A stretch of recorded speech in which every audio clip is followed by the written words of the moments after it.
अंडरवर्ल्डशी संबंधित असलेला रियाज भाटी हा पंतप्रधान नरेंद्र मोदी यांच्यापर्यंत कसा पोहोचला? सहारा विमानतळावर रियाज भाटीला 2 बनावटी पासपोर्टसह पोलिसांनी पकडलं. त्याला जमीन कसा मिळाला? तुमचे रियाज भाटीशी संबंध काय? असे तिखट सवाल राज्याचे अल्पसंख्याक मंत्री नवाब मलिक यांनी विधानसभेचे विरोधी पक्षनेते देवेंद्र फडणवीस यांना केलाय. नवाब मलिक यांनी आज पत्रकार परिषद घेत फडणवीसांवर गंभीर आरोप करत हाइड्रोजन बम फोड़लाय. सम्माननीय देवेंद्र फडणवीस जी ने कुछ मुझ पर आरोप लगाए थे और उसका कल ही मैंने खुलासा किया, लेकिन कुछ अधिक जानकारी मैं देना चाहता हूँ। जो देवेंद्र जी ने कहा कि आपके मंत्री रहते हुए सलीम पटेल के बारे में आपको जानकारी थी कि नहीं? 2005 में मैं मंत्री पद पे नहीं था। एक आर पाटिल जी के साथ उनकी वीडियो वायरल हुई थी, ये सवाल आपने खड़ा किया। हमने मुनीरा से संपत्ति लेने के बाद सलीम पटेल की वो वीडियो वायरल हुई थी और सलीम पटेल ने उन सारे अखबार और चैनलों पे जिन लोगों ने दाऊद से उसका कनेक्शन बताया था उन पे डिफेमेशन सूट फाइल किया था। और 5 महीने पहले मैंने जानकारी ली सलीम पटेल का देहांत हो गया और सलीम पटेल ये मुनीरा का पावर ऑफ अटॉर्नी था।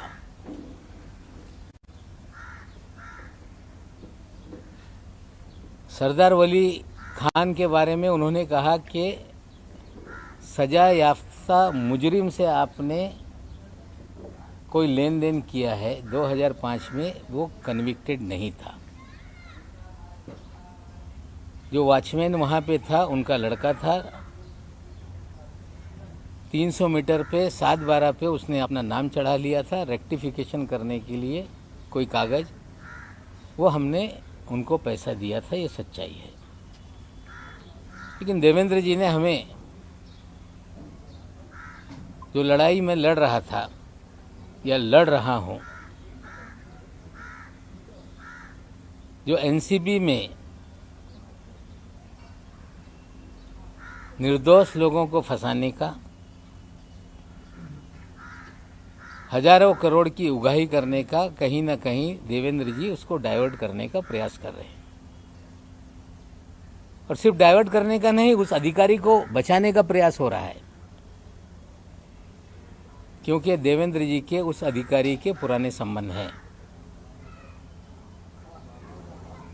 2008 में कोई अधिकारी नौकरी पे आता है कि जब 8 नवंबर 2016 को नोटबंदी हुई, मोदी जी ने कहा कि नोटबंदी इसलिए किया जा रहा है, आतंकवाद खत्म होगा, काला धन खत्म होगा। और एक बात मोदी जी ने कही थी कि बड़े पैमाने पे जाली नोट है, उसे खत्म करने के लिए हम नोटबंदी का काम कर रहे हैं। जब नोटबंदी हो गई, पूरे देश में जाली नोट, चाहे पंजाब हो, 2000 के 500 के जाली नोट पकड़े जाने लगे। मध्य प्रदेश में जाली नोट पकड़े जाने लगे, तमिलनाडु में जाली नोट पकड़े जाने लगे। लेकिन छापेमारी की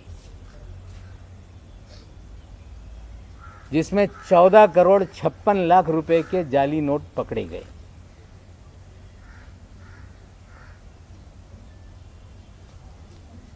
और उस मामले को रफा दफा करने के लिए देवेंद्र जी ने उसमें मदद करने का काम किया। और जो आलम शेख था, इमरान आलम शेख, ये माइनॉरिटी कमीशन 6 महीने के बाद जिसको हाजी अरफात शेख को चेयरमैन बनाया गया, उसका ये छोटा भाई है। हाजी अरफात शेख, जिसे देवेंद्र जी ने दल बदल करा के अल्पसंख्यक आयोग महाराष्ट्र का चेयरमैन बनाया था, उसका ये छोटा भाई है। देवेंद्र जी, आप मुन्ना यादव को चेयरमैन बनाते हैं, कुख्यात गुंडे को। बांग्लादेशियों को इस शहर के अंदर आबाद करता है, उसको आप माइनॉरिटी मौलाना आज़ाद फाइनेंस कॉरपोरेशन का चेयरमैन बनाते हैं। और जो जाली नोट का रैकेट चलाता है, कहीं छोटे मोटे कोई कार्ड छाप लेके कांग्रेस का नेता बना देता है, रहता है किसी और पार्टी में, काम आपके लिए करता है, और बाद में आप उसे महाराष्ट्र के अल्पसंख्यक आयोग पद का अध्यक्ष बनाते हो। पूरी तरह से आपने राजनीति का क्रिमिनलाइजेशन किया। हम आपसे पूछना चाहते हैं कि रियाज भाटी कौन है?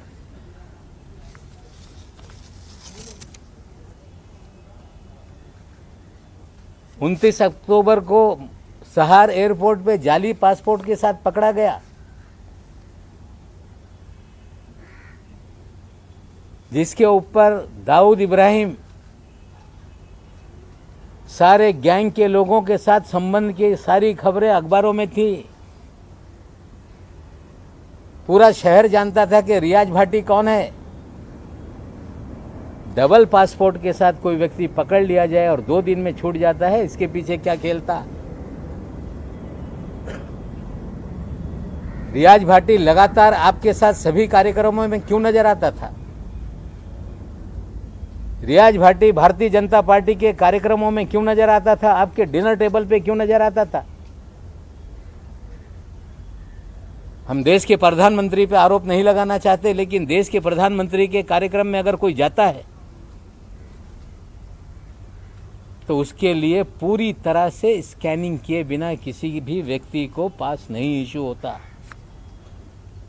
प्रधानमंत्री शहर में आए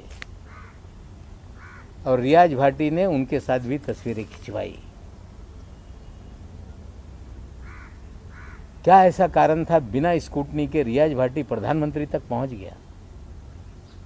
देवेंद्र जी, आप मुख्यमंत्री रहते हुए इस महाराष्ट्र में आपने सारे क्रिमिनल लोगों को सरकारी पदों पर बिठाया। जाली नोट का नेक्सस आपने चलवाया। आपने रियाज भाटी के जरिए पूरी उगाही का काम किया। आपने थाना में कमिश्नर बैठा के कंप्लेंट पूरे महाराष्ट्र की करा के उगाही का धंधा करवाया। और विदेश से कुख्यात गुंडे फोन करके सेटलमेंट पुलिस वाले करते थे। और ये सारा खेल आपके आशीर्वाद से महाराष्ट्र में चल रहा था। आज तो इतना बता रहा हूँ, आगे और बहुत सारी काली करतूतें देवेंद्र जी के हैं, मैं लोगों के सामने रखूंगा।